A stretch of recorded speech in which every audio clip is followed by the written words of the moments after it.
خطبے کا عنوان ہے مسلم اور کافر کا اصلی فرق۔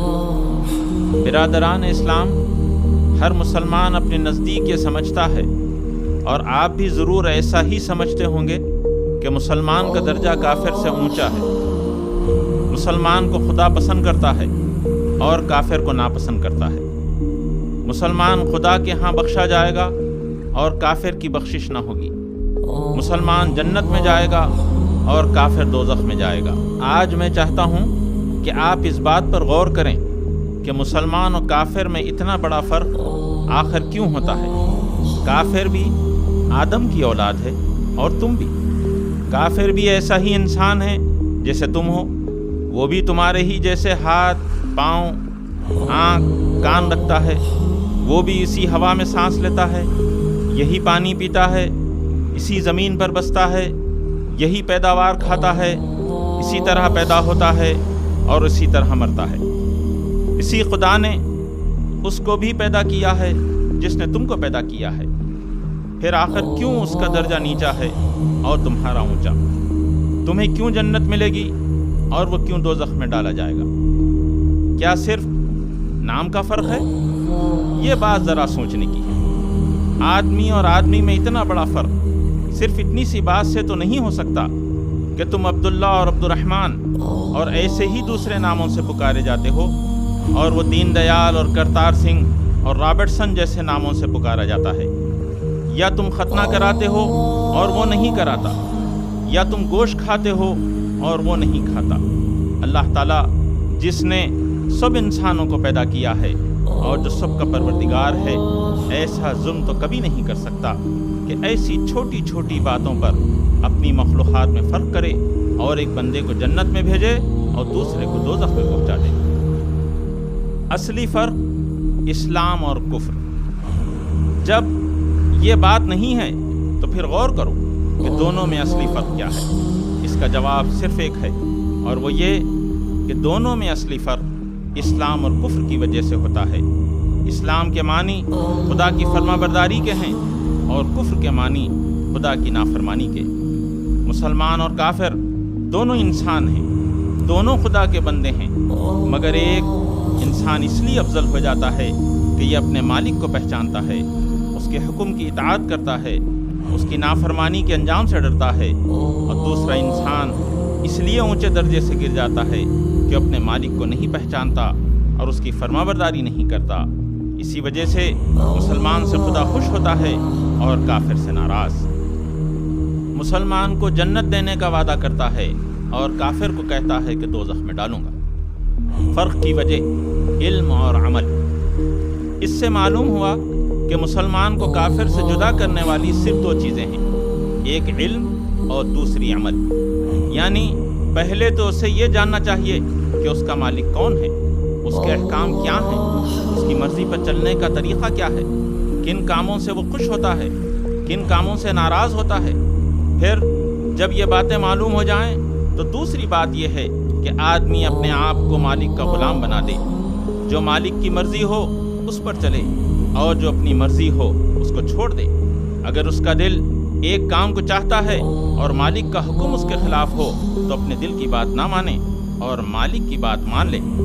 اگر ایک کام اس کو اچھا معلوم ہوتا ہے اور مالک کہے کہ وہ برا ہے تو اس سے برا ہی سمجھے، اور اگر دوسرا کام اسے برا معلوم ہوتا ہے مگر مالک کہے کہ وہ اچھا ہے تو اسے اچھا ہی سمجھے۔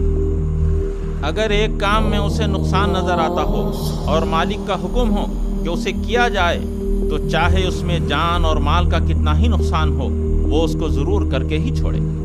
اگر دوسرے کام میں اس کو فائدہ نظر آتا ہو اور مالک کا حکم ہو کہ اسے نہ کیا جائے تو خواہ دنیا بھر کی دولت ہی اس کام میں کیوں نہ ملتی ہو وہ اس کام کو ہرگز نہ کرے۔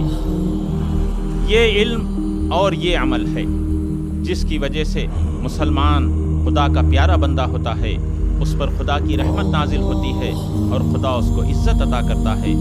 کافر یہ علم نہیں رکھتا اور علم نہ ہونے کی وجہ سے اس کا عمل بھی یہ نہیں ہوتا، اس لیے وہ خدا کا جاہل اور نافرمان بندہ ہوتا ہے اور خدا اس کو اپنی رحمت سے محروم کر دیتا ہے۔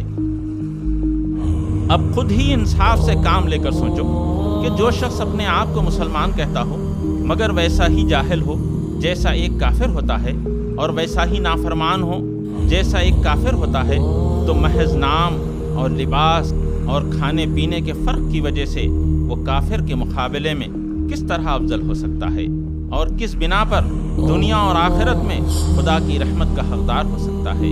اسلام کسی نسل یا خاندان یا برادری کا نام نہیں ہے کہ باپ سے بیٹے کو اور بیٹے سے پوتے کو آپ ہی آپ مل جائے۔ یہاں یہ بات نہیں ہے کہ برہمن کا لڑکا چاہے کیسا ہی جاہل ہو اور کیسے ہی برے کام کرے گا مگر وہ اونچا ہی ہوگا، کیونکہ برہمن کے گھر پیدا ہوا ہے اور اونچی ذات کا ہے۔ اور چمار کا لڑکا چاہے علم اور عمل کے لحاظ سے ہر طرح اس سے بڑھ کر ہو مگر وہ نیچا ہی رہے گا، کیونکہ چمار کے گھر پیدا ہوا ہے اور کمین ہے۔ یہاں تو خدا نے اپنی کتاب میں صاف فرما دیا ہے کہ ان اکرمکم عند اللہ اتقاکم، یعنی جو خدا کو زیادہ پہچانتا ہے اور اس کی زیادہ فرمانبرداری کرتا ہے وہی خدا کے نزدیک زیادہ عزت والا ہے۔ حضرت ابراہیم علیہ السلام ایک بت پرست کے گھر پیدا ہوئے مگر انہوں نے خدا کو پہچانا اور اس کی فرمانبرداری کی، اس لیے خدا نے ان کو ساری دنیا کا امام بنا دیا۔ حضرت نوح علیہ السلام کا لڑکا ایک پیغمبر کے گھر پیدا ہوا مگر اس نے خدا کو نہ پہچانا اور اس کی نافرمانی کی، اس لیے خدا نے اس کے خاندان کی کچھ پرواہ نہ کی اور اسے ایسا عذاب دیا جس پر دنیا عبرت کرتی ہے۔ بس خوب اچھی طرح سمجھ لو کہ خدا کے نزدیک انسان اور انسان میں جو کچھ بھی فرق ہے وہ علم اور عمل کے لحاظ سے ہے، دنیا میں بھی اور آخرت میں بھی۔ اس کی رحمت صرف انہی کے لیے ہے جو اس کو پہچانتے ہیں اور اس کے بتائے ہوئے سیدھے راستے کو جانتے ہیں اور اس کی فرمانبرداری کرتے ہیں۔ جن لوگوں میں یہ صفت نہیں ہے ان کے نام خواہ عبداللہ اور عبد الرحمن ہو یا دین دیال اور کرتار سنگھ، خدا کے نزدیک ان دونوں میں کوئی فرق نہیں اور ان کو اس کی رحمت سے کوئی حق نہیں پہنچتا۔ آج مسلمان ذلیل کیوں؟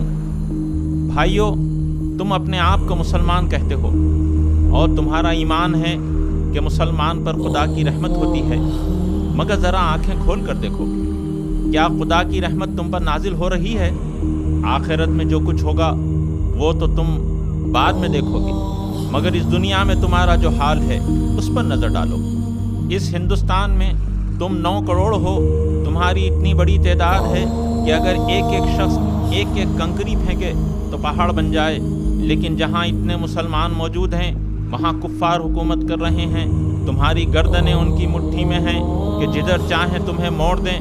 تمہارا سر جو خدا کے سوا کسی کے آگے نہ جھکتا تھا اب انسانوں کے آگے جھک رہا ہے۔ تمہاری عزت جس پر ہاتھ ڈالنے کی کوئی ہمت نہ کر سکتا تھا آج وہ خاک میں مل رہی ہے۔ تمہارا ہاتھ جو ہمیشہ اونچا ہی رہتا تھا اب وہ نیچا ہوتا ہے اور کافر کے آگے پھیلتا ہے۔ جہالت اور افلاس اور قرض داری نے ہر جگہ تم کو ذلیل و خوار کر رکھا ہے۔ کیا یہ خدا کی رحمت ہے؟ اگر یہ رحمت نہیں ہے بلکہ کھلا ہوا غضب ہے تو کیسی عجیب بات ہے کہ مسلمان اور اس پر خدا کا غضب نازل ہو، مسلمان اور ذلیل ہو، مسلمان اور غلام ہو۔ یہ تو ایسی ناممکن بات ہے جیسے کوئی چیز سفید بھی ہو اور سیاہ بھی۔ جب مسلمان خدا کا محبوب ہوتا ہے تو خدا کا محبوب دنیا میں ذلیل و خوار کیسے ہو سکتا ہے؟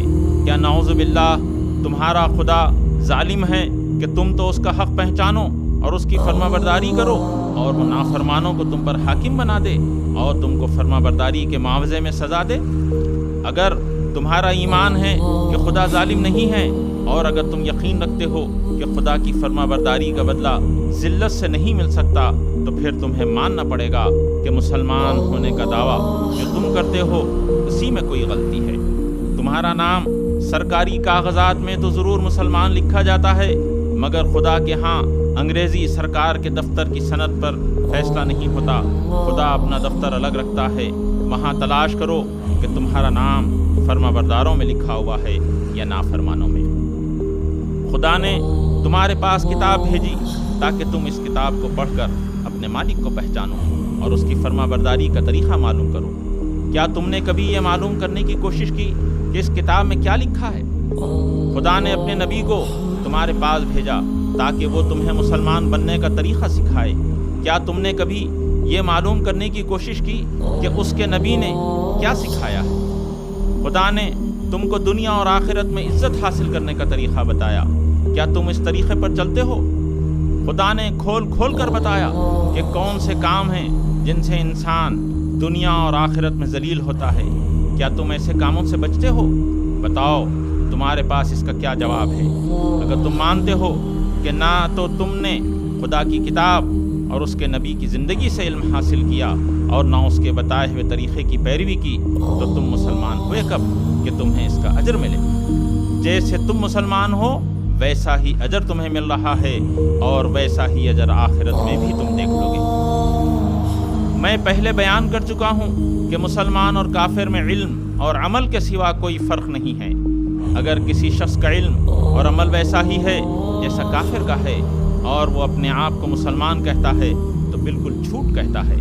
کافر قرآن کو نہیں پڑھتا اور نہیں جانتا کہ اس میں کیا لکھا ہے۔ یہی حال اگر مسلمان کا بھی ہو تو وہ مسلمان کیوں کہلائے گا؟ کافر نہیں جانتا کہ رسول اللہ صلی اللہ علیہ وسلم کی کیا تعلیم ہے اور آپ نے خدا تک پہنچنے کا سیدھا راستہ کیا بتایا ہے۔ اگر مسلمان بھی اسی کی طرح ناواقف ہو تو وہ مسلمان کیسے ہوا؟ کافر خدا کی مرضی پر چلنے کے بجائے اپنی مرضی پر چلتا ہے۔ مسلمان بھی اگر اسی کی طرح خودسر اور آزاد ہو اور اسی کی طرح اپنی ذاتی خیالات اور اپنی رائے پر چلنے والا ہو، اسی کی طرح خدا سے بے پرواہ اور اپنی خواہش کا بندہ ہو، تو اسے اپنے آپ کو مسلمان، خدا کا فرما بردار کہنے کا کیا حق ہے؟ کافر حلال و حرام کی تمیز نہیں کرتا، اور جس کام میں اپنے نزدیک فائدہ یا لذت دیکھتا ہے اس کو اختیار کر لیتا ہے، چاہے خدا کے نزدیک وہ حلال ہو یا حرام ہو۔ یہی رویہ اگر مسلمان کا ہو تو اس میں اور کافر میں کیا فرق ہوا؟ غرض یہ ہے کہ جب مسلمان بھی اسلام کے علم سے اتنا ہی کوڑا ہو جتنا کافر ہوتا ہے، اور جب مسلمان بھی وہ سب کچھ کرے جو کافر کرتا ہے، تو اس کو کافر کے مقابلے میں کیوں فضیلت حاصل ہو اور اس کا حشر بھی کافر جیسا کیوں نہ ہو؟ یہ ایسی بات ہے جس پر ہم سب کو ٹھنڈے دل سے غور کرنا چاہیے۔ غور کا مقام۔ میرے بھائیوں، کہیں یہ نہ سمجھ لینا کہ میں مسلمانوں کو کافر بنانے چلا ہوں۔ نہیں، میرا یہ مقصد ہرگز نہیں ہے۔ میں خود بھی سوچتا ہوں اور چاہتا ہوں کہ ہم میں سے ہر شخص اپنی اپنی جگہ سوچے کہ ہم آخر خدا کی رحمت سے کیوں محروم ہو گئے؟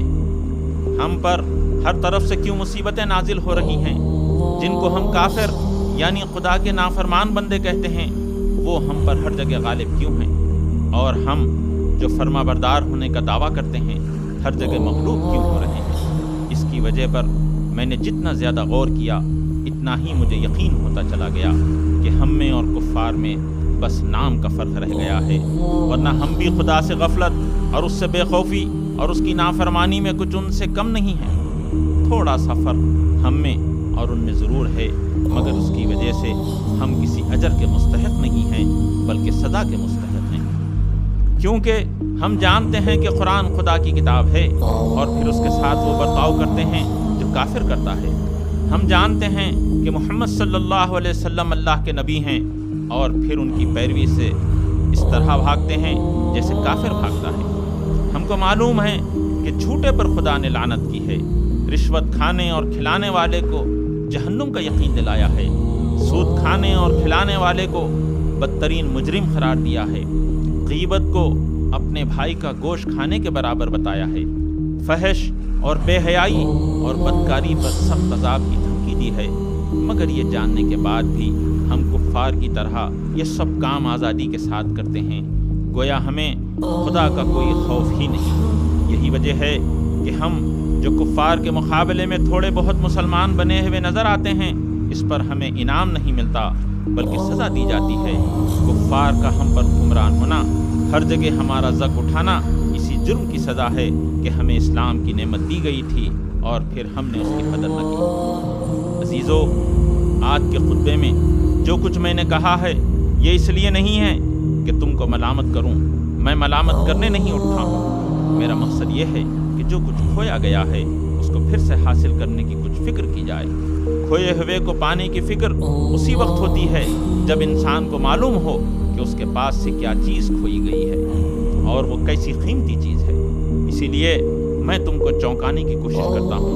اگر تم کو ہوش آ جائے اور تم سمجھ لو کہ حقیقت میں بہت قیمتی چیز تمہارے پاس تھی تو تم پھر سے اس کو حاصل کرنے کی فکر کرو. حصول علم کی فکر. میں نے پچھلے خطبے میں تم سے کہا تھا کہ مسلمان کو مسلمان ہونے کے لیے سب سے پہلے جس چیز کی ضرورت ہے وہ اسلام کا علم ہے. ہر مسلمان کو معلوم ہونا چاہیے کہ قرآن کی تعلیم کیا ہے، رسول پاک صلی اللہ علیہ وسلم کا طریقہ کیا ہے، اسلام کس کو کہتے ہیں، اور کفر و اسلام میں اصلی فرق کن باتوں کی وجہ سے ہے. اس علم کے بغیر کوئی شخص مسلمان نہیں ہو سکتا. مگر افسوس ہے کہ تم اسی علم کو حاصل کرنے کی فکر نہیں کرتے. اس سے معلوم ہوتا ہے کہ ابھی تک تم کو احساس نہیں ہوا کہ تم کتنی بڑی نعمت سے محروم ہو. میرے بھائیو، ماں اپنے بچے کو دودھ بھی اس وقت تک نہیں دیتی جب تک کہ وہ رو کر مانگتا نہیں. پیاسے کو جب پیاس لگتی ہے تو وہ خود پانی ڈھونڈتا ہے اور خدا اس کے لیے پانی پیدا بھی کر دیتا ہے. جب تم کو خود ہی پیاس نہ ہو تو پانی سے بھرا ہوا کنواں بھی تمہارے پاس آ جائے تو بیکار ہے. پہلے تم کو خود سمجھنا چاہیے کہ دین سے ناواقف رہنے میں تمہارا کتنا بڑا نقصان ہے. خدا کی کتاب تمہارے پاس موجود ہے مگر تم نہیں جانتے کہ اس میں کیا لکھا ہے. اس سے زیادہ نقصان کی بات اور کیا ہو سکتی ہے؟ تم نماز پڑھتے ہو مگر تمہیں نہیں معلوم کہ اس نماز میں تم اپنے خدا کے سامنے کیا عرض کرتے ہو. اس سے بڑھ کر اور کیا نقصان ہو سکتا ہے؟ کلمہ جس کے ذریعے سے تم اسلام میں داخل ہوتے ہو اس کے معنی تک تم کو نہیں معلوم، اور تم نہیں جانتے کہ اس کلمے کو پڑھنے کے ساتھ ہی تم پر کیا ذمہ داریاں عائد ہوتی ہیں. ایک مسلمان کے لیے کیا اس سے بھی بڑھ کر کوئی نقصان ہو سکتا ہے؟ کھیتی کے جل جانے کا نقصان تم کو معلوم ہے، روزگار نہ ملنے کا نقصان تم کو معلوم ہے، اپنے مال کے ضائع ہو جانے کا نقصان تم کو معلوم ہے، مگر اسلام سے ناواقف ہونے کا نقصان تمہیں معلوم نہیں. جب تم کو اس نقصان کا احساس ہوگا تو تم خود آ کر کہو گے کہ ہمیں اس نقصان سے بچاؤ، اور جب تم خود کہو گے تو انشاءاللہ تمہیں اس نقصان سے بچانے کا بھی انتظام ہو جائے گا. وآخر دعوانا ان الحمد للہ رب العالمین.